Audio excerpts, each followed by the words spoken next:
आज हम आपको अपने चैनल के द्वारा छठ पूजा के बारे में उसकी कुछ मान्यताएं, कुछ उसकी पौराणिक कथाएं, विधि विधान, पूजन वगैरह के नियम कायदे आपको बताने जा रहे हैं। हिंदू पंचांग के अनुसार कार्तिक मास के शुक्ल पक्ष की चतुर्थी से सप्तमी तिथि तक छठ महाव्रत मनाया जाता है। इसमें भगवान सूर्य देव की पूजा होती। छठ व्रत खास तौर पर पुत्र प्राप्ति के लिए किया जाता है। छठ पर छठी मैया के जयकारे के साथ आराधना की जाती है। इसकी कुछ मान्यताएं हैं। दिवाली के 6 दिन बाद छठ मनाया जाता है। छठ के महाव्रत को करना अत्यंत पुण्यदायक है। छठ व्रत सबसे महत्वपूर्ण रात्रि कार्तिक शुक्ल षष्ठी तिथि को होता है। सूर्योपासना का यह महापर्व 4 दिनों तक मनाया जाता है। छठ पर्व के लिए अलग अलग प्रकार की कई कथाएं प्रचलित हैं। मान्यता है कि जब पांडव जुए में अपना सारा राजपाट हार गए, तब द्रौपदी ने छठ का व्रत रखा था। द्रौपदी के व्रत के फल से पांडवों को अपना राजपाट वापस मिल गया था। इसी तरह छठ का व्रत करने से लोगों के घरों में समृद्धि और सुख आता है। छठ मुख्य रूप से बिहार, झारखंड, उत्तर प्रदेश सहित कई क्षेत्रों में मनाया जाता है। छठ पूजा या सूर्य षष्ठी का सूर्य भगवान की पूजा होती है और धरती पर लोगों के सुखी जीवन के लिए सूर्य देव के प्रति आभार व्यक्त किया जाता है। सूर्य देव को ऊर्जा और जीवन शक्ति का देवता माना जाता है, इसलिए छठ पर्व समृद्धि के लिए पूजा की जाती है। सूर्य की पूजा से विभिन्न बीमारियों का इलाज संभव है। सूर्य पूजा के साथ स्नान किया जाता है। इससे कुष्ठ रोग जैसी गंभीर रोग भी दूर हो जाते हैं। छठ पर परिवार के सदस्यों और मित्रों की लंबी उम्र और समृद्धि के लिए भी मनाया जाता है। एक पौराणिक लोक कथा के अनुसार लंका विजय के बाद राम राज्य की स्थापना के दिन कार्तिक शुक्ल षष्ठी को भगवान राम और माता सीता ने उपवास किया और सूर्यदेव की आराधना की।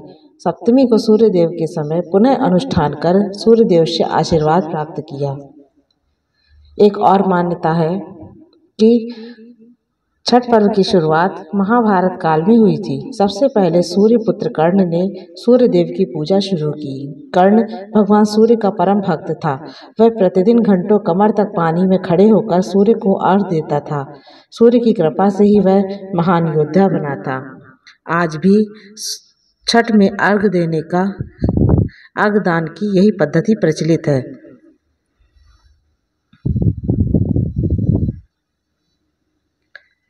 मूलतः सूर्य षष्ठी व्रत होने के कारण इसे छठ कहा जाता है। यह पर्व वर्ष में 2 बार मनाया जाता है, एक बार चैत्र में और दूसरी बार कार्तिक में।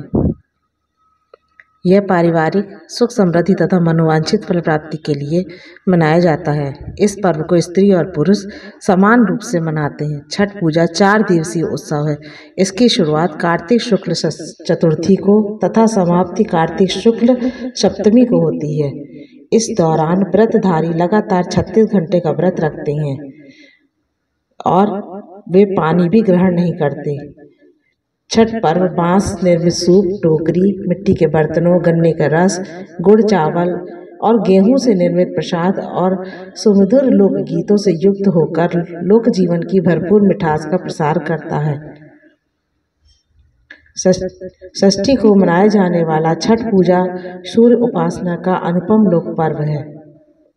छठ देवी भगवान सूर्य देव की बहन है, जिनकी पूजा के लिए छठ मनाया जाता है। छठी मैया को प्रसन्न करने के लिए भगवान सूर्य की आराधना की जाती है। छठी मैया का ध्यान करते हुए लोग माँ गंगा, यमुना या किसी नदी के किनारे इस पूजा को मनाते हैं। इसमें सूर्य की पूजा अनिवार्य है, साथ ही किसी नदी में स्नान करना भी।